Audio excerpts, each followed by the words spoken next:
Talking about racing, everyone would think about speed and thrills. Their coolness, explosion, and burning are not beautiful at all. But compared with the idealism of the former part, Ford v Ferrari, that I want to talk about today is much more realistic.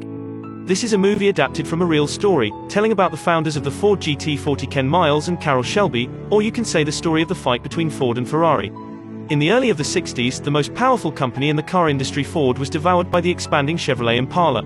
The head of it, Henry Ford II, was forced to close a production line, intended to announce a company reform and an innovation. Whereas a different Italian car production company, Ferrari, won the first prize in Le Mans 5 the fourth time, becoming a symbol of victory. But because it invested too much in racing cars, which made the company heavily lose-making. According to the chief executive Yakica's suggestion, Henry Ford II intended to merge with Ferrari, which was on the verge of bankruptcy. It was unexpected that he was humiliated by Enzo Ferrari. What made him go nuts was not being told that he was just a pig, but the sentence, "He said you're not Henry Ford. You're Henry Ford II." The smile on Ford II's face gradually became stiff. There was a saying that went, "Better die with honor than live with shame."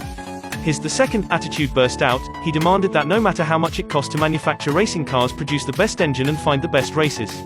Goddamn greasy wop, 100 feet deep under the finish line in Le Mans. Talking about the best racer, apparently, Yakica came to Carroll Shelby to talk. This man used to be the best professional racer in America. Because of his heart disease, he had to retire early and became a racing car designer. After perceiving Yakica's purpose, Shelby refused in no time, because he knew too well about the 24-hour Le Mans tournament, which was a huge challenge to both the racer and the car. Until when he heard Yakica say, "Blank check." What I'm saying is, you can't buy a win, Lee.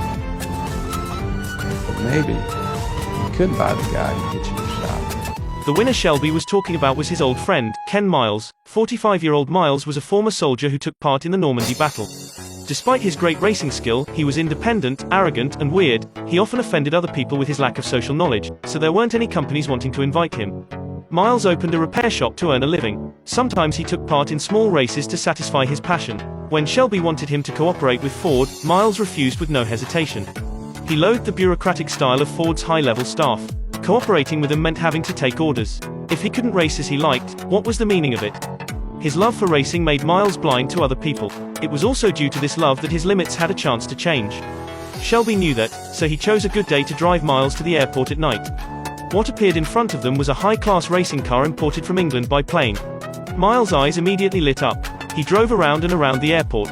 Seeing Miles' excited emotion, Shelby knew that he succeeded. That was how they started collaborating. They test drove the car many times to optimize its function. But while Miles was working hard to practice for the Le Mans, the high-level staff started making a fuss.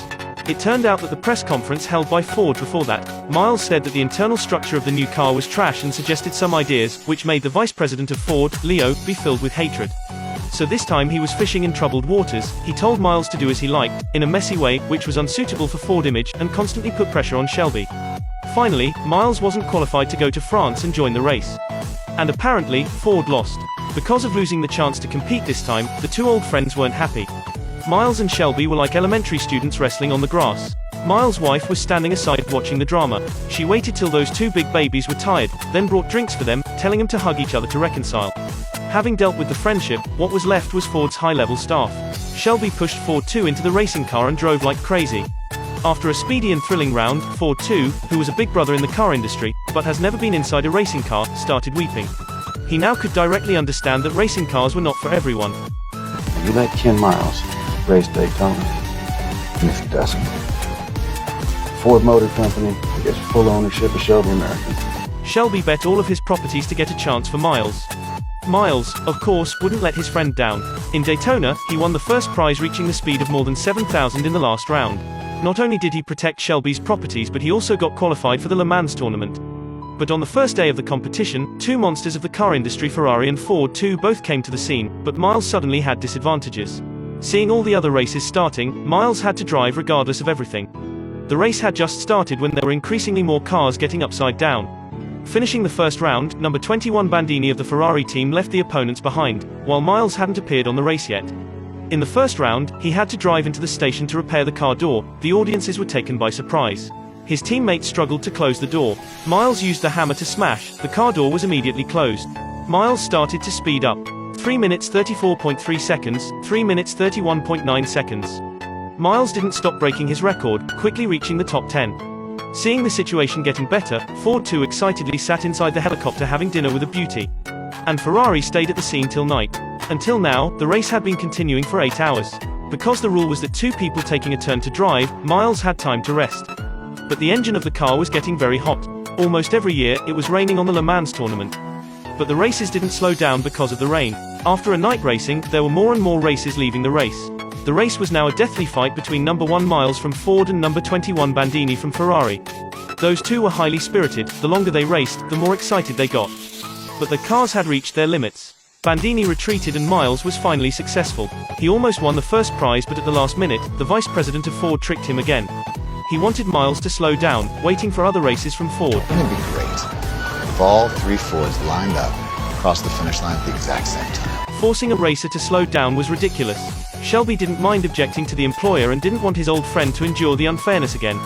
In the second last round, Miles again set a new record with 3 minutes 30.6 seconds. But when he was inside the car enjoying the happiness when defeating the opponent and surpassing his limits, Shelby was threatened by Leo. Or I will get you banned from the SCCA and the FIA. As if Miles could feel it, he looked at the empty highway in front of him, then took off his glasses to look at the rearview mirror. There was no one neither in front of him nor behind him. But Ford GT40 was created by both him and Shelby. He couldn't ignore his friend's situation. Eventually, Miles chose to slow down, waiting for 2 other Ford races to cross the line together. But it was a pity that because of the rule, among the 3 expected races, the starting point of Bruce McLaren was farther, so he was the only one who wins. At that time, Shelby and Miles found out that they were deceived by Leo. When they grabbed the winner in front of other people, Ferrari, after experiencing a sleepless night, observed everything and bowed before Miles. However, many cars that Henry Ford II used, he wouldn't have the fighting spirit as Ferrari. Finally, Shelby, the one who was beside him, was the one who understood him the most. They walked across the crowd, hiding their efforts and fame. As a movie about racing, Ford v Ferrari can't miss the thrilling racing scenes. Racing in the morning, racing at night, racing in the middle of the rain. But this isn't a simple movie about speed and action, but it tells a story about the encounter between reality and dream, and people don't know what to choose. If it hadn't been for the unreasonable high-level staff's demand, Ken Miles would have been the first man in the history to win Sebring, Daytona and Le Mans tournament in the same year. 50 years later, today there still isn't anyone who can gain this victory. It can be seen that it is very hard to achieve. What makes people feel sorry about lies in here. In a driving test not long after the race, Ken Miles didn't make it out from a burning car. He disappeared forever in the fire with the love for racing and the reminiscence of his family. He no longer had the opportunity to gain this victory. Miles seemed to lose in business, but the compromise between him and Shelby was unexpected to Ford. Only like that could he continue his racing career as he liked. The winner isn't the only noun for success. Compromise doesn't mean losing. Compared with mere physical success, knowing who you are and what the most important thing is more valuable. Like Romain Rolland have said in Michelangelo and other stories, in this world, there is only one kind of heroism, which is when you have realized the truth about life, you still love it.